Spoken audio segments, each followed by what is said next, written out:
ರಾಜ್ಯವನ್ನೇ ಬೆಚ್ಚಿ ಬೀಳಿಸಿದಂತಹ ಬಳ್ಳಾರಿಯಲ್ಲಾದ ಬಾಣಂತಿಯರ ಸರಣಿ ಸಾವು ಪ್ರಕರಣ. ಈಗ ಕಾನೂನು ಹೋರಾಟ ಮಾಡಬೇಕು ಅಂತ ಆರೋಗ್ಯ ಇಲಾಖೆಯು ಕೂಡ ಮುಂದಾಗಿದೆ.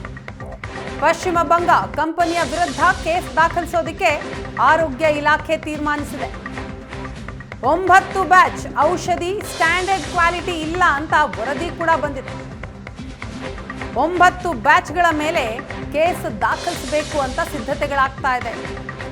192 ಬ್ಯಾಚ್ ಗ್ಲೂಕೋಸ್ ಪೂರೈಸಿದ್ದಂತಹ ಪಶ್ಚಿಮ ಬಂಗ ಕಂಪನಿಯ ವಿರುದ್ಧ ಕೇಸ್ ದಾಖಲಿಸೋದಕ್ಕೆ ಈಗ ಆರೋಗ್ಯ ಇಲಾಖೆ ನಿರ್ಧಾರ ಮಾಡಿಕೊಂಡಿದೆ. ಆ ನಿಟ್ಟಿನಲ್ಲಿ ಸಿದ್ಧತೆಗಳನ್ನು ಮಾಡಿಕೊಳ್ತಾ ಇದೆ. 22 ಬ್ಯಾಚ್ NSQ ಅಂತ ವರದಿ ನೀಡಿದ್ದ drug control not standard quality NSQ ಅಂತ ವರದಿಯನ್ನ ನೀಡಲಾಗಿದೆ. 22 ಬ್ಯಾಚ್ ವರದಿಯನ್ನ ಪಶ್ಚಿಮ ಬಂಗ ಕಂಪನಿ ಪ್ರಶ್ನೆ ಮಾಡಿತ್ತು. 22 ಬ್ಯಾಚ್ಗಳ ಪೈಕಿ 13 ಬ್ಯಾಚ್ಗಳು ಮಾತ್ರ ಸ್ಟ್ಯಾಂಡರ್ಡ್ ಆಗಿತ್ತು. ಕೇಂದ್ರೀಯ ಲ್ಯಾಬ್ನಿಂದ 13 ಬ್ಯಾಚ್ ಸ್ಟ್ಯಾಂಡರ್ಡ್ ಅಂತ ವರದಿ ಬಂದಿದೆ. ಅತ್ಯಂತ ಒಬ್ಬ ಗಾಂಭೀರ್ಯತೆಯಿಂದ, ಶಿಸ್ತಿನಿಂದ ಮತ್ತು ಅತ್ಯಂತ ಸ್ನೇಹಮಯವಾದಂಥ ರೀತಿಯಲ್ಲಿ ಅವರು ತಮ್ಮ ರಾಜಕಾರಣ ಮಾಡಿದರು. ರಾಜ್ಯದ ಮುಖ್ಯಮಂತ್ರಿಯಾಗಿ ಅವರು ಮುಖ್ಯಮಂತ್ರಿಯಾಗಿದ್ದಾಗ ನಾನು ಪ್ರಥಮ ಬಾರಿ ಶಾಸಕನಾಗಿದ್ದೆ. ಅವರು ಪಕ್ಷದ ಅಧ್ಯಕ್ಷರಾಗಿದ್ದಾಗ ನಾನು ಅವಾಗ ಯೂತ್ ಕಾಂಗ್ರೆಸ್ ಅಧ್ಯಕ್ಷನಾಗಿ ಜೊತೆಯಲ್ಲಿ ಕೆಲಸ ಮಾಡಿದ್ದೆ ಮತ್ತು ಹಲವಾರು ಸಂದರ್ಭಗಳಲ್ಲಿ ಅವರನ್ನು ಭಾಳ ಹತ್ತಿರದಿಂದ ನೋಡಿದ್ದೇನೆ. ಅವರಿಗೆ ಒಂದು ದೂರದೃಷ್ಟಿ ಇತ್ತು ಮತ್ತು ರಾಜ್ಯದ ಒಂದು ಆಧುನಿಕ ರಾಜ್ಯ ಕಟ್ಟಬೇಕು ಅಂತ ಒಂದು ಕಲ್ಪನೆಯಲ್ಲಿ ಅವರು ಕಾರ್ಯಕ್ರಮಗಳನ್ನು ಹಮ್ಮಿಕೊಂಡಿದ್ದರು. ಅವರ ಕಾಲದಲ್ಲಿ ಬಹುಶಃ ಕರ್ನಾಟಕ ರಾಜ್ಯದಲ್ಲಿ ಒಂದು ಅತ್ಯಂತ ಒಳ್ಳೆಯ ಸರ್ಕಾರ ನೀಡಿರತಕ್ಕಂಥ ಒಂದು ಇತಿಹಾಸ ಅದು ಯಾರೂ ಕೂಡ ಅದು ತೆಗೆಯೋದಕ್ಕಾಗೋದಿಲ್ಲ.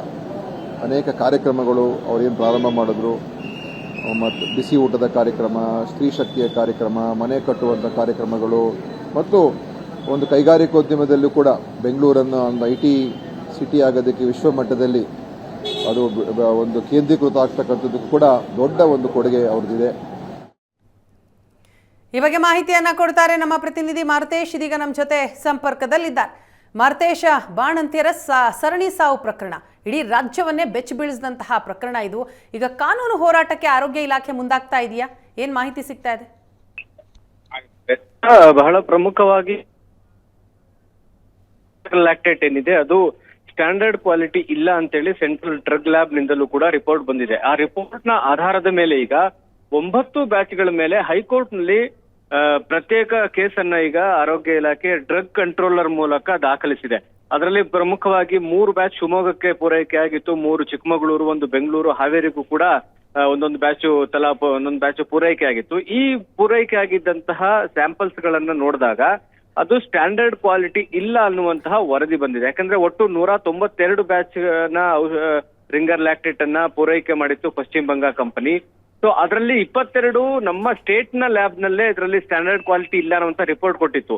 ಅವರು ಅಂದ್ರೆ ಕಂಪನಿಯವರು ಅದನ್ನ ಪ್ರಶ್ನೆ ಮಾಡಿ ಸೆಂಟ್ರಲ್ ತನಕ ತೆಗೆದುಕೊಂಡು ಹೋಗಿದ್ರು. ಅಲ್ಲಿಯೂ ಕೂಡ 22 ಬ್ಯಾಚ್ ಗಳಲ್ಲಿ 13 ಅಷ್ಟೇ ಸ್ಟ್ಯಾಂಡರ್ಡ್ ಕ್ವಾಲಿಟಿ ಇದೆ, ಇನ್ನು 9 ನಾನ್ ಸ್ಟ್ಯಾಂಡರ್ಡ್ ಕ್ವಾಲಿಟಿ ಇದೆ ಅನ್ನುವಂತ, ಅಂದ್ರೆ ಸರಿಯಾದಂತ ಗುಣಮಟ್ಟ ಇಲ್ಲ ಅನ್ನುವಂತ ವರದಿ ಬಂತು. ಆ ವರದಿಯನ್ನೇ ಇಟ್ಕೊಂಡು ಈಗ ಡ್ರಗ್ ಕಂಟ್ರೋಲರ್ ಹೈಕೋರ್ಟ್ ನಲ್ಲಿ 9 ಕೇಸ್ಗಳನ್ನ ಪಶ್ಚಿಮ ಬಂಗ ಫಾರ್ಮಾಸ್ಯೂಟಿಕಲ್ ಕಂಪನಿ ವಿರುದ್ಧ ದಾಖಲು ಮಾಡಿದ್ದಾರೆ. ಅಂದ್ರೆ ಈ ರೀತಿಯಾಗಿ ಸ್ಟ್ಯಾಂಡರ್ಡ್ ಕ್ವಾಲಿಟಿ ಇಲ್ಲದೆ ಇರುವಂತ ಔಷಧಿ ಪೂರೈಕೆ ಮಾಡಿರ್ತಕ್ಕಂಥದ್ದು ಬಹಳ ಗಂಭೀರವಾದಂತ ಆರೋಪ.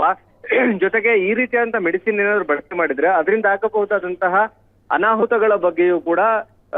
ಅನಾಹುತಗಳು ಕೂಡ ಬಹಳ ಗಂಭೀರವಾಗಿರುತ್ತವೆ. ಸೊ ಆ ಕಾರಣಕ್ಕಾಗಿ ಈಗ ಪ್ರತ್ಯೇಕವಾಗಿ 9 ಬ್ಯಾಚ್ಗಳ ವಿರುದ್ಧ ಹೈಕೋರ್ಟ್ ನಲ್ಲಿ PCR ಅನ್ನ ಈಗ ದಾಖಲು ಮಾಡಲಾಗಿದೆ. ಈಗಾಗಲೇ 6 PCR ಗೆ ಕಂಪ್ಲೇಂಟ್ ನಂಬರ್ ಅನ್ನು ಕೂಡ ಹೈಕೋರ್ಟ್ ನೀಡಿದೆ. ಇನ್ನು 3 ಕೇಸ್ಗಳಿಗೆ ಸಂಬಂಧಪಟ್ಟ ಹಾಗೆ ಕಂಪ್ಲೇಂಟ್ ನಂಬರ್ ಅನ್ನ ಹೈಕೋರ್ಟ್ ಅಲೋಕೇಶನ್ ಮಾಡಬೇಕಾಗುತ್ತೆ.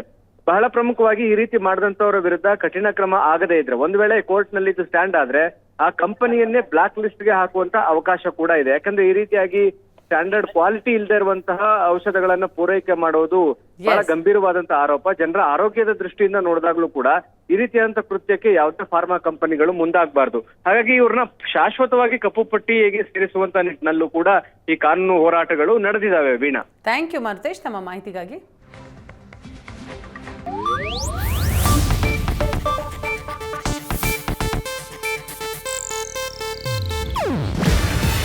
ಇದು ಏಷ್ಯಾನೆಟ್ ನ್ಯೂಸ್ ನೆಟ್ವರ್ಕ್ ಪ್ರಸ್ತುತಿ. ನೀವು ನೋಡ್ತಿದ್ದೀರಾ ಏಷ್ಯಾನೆಟ್ ಸುವರ್ಣ ನ್ಯೂಸ್.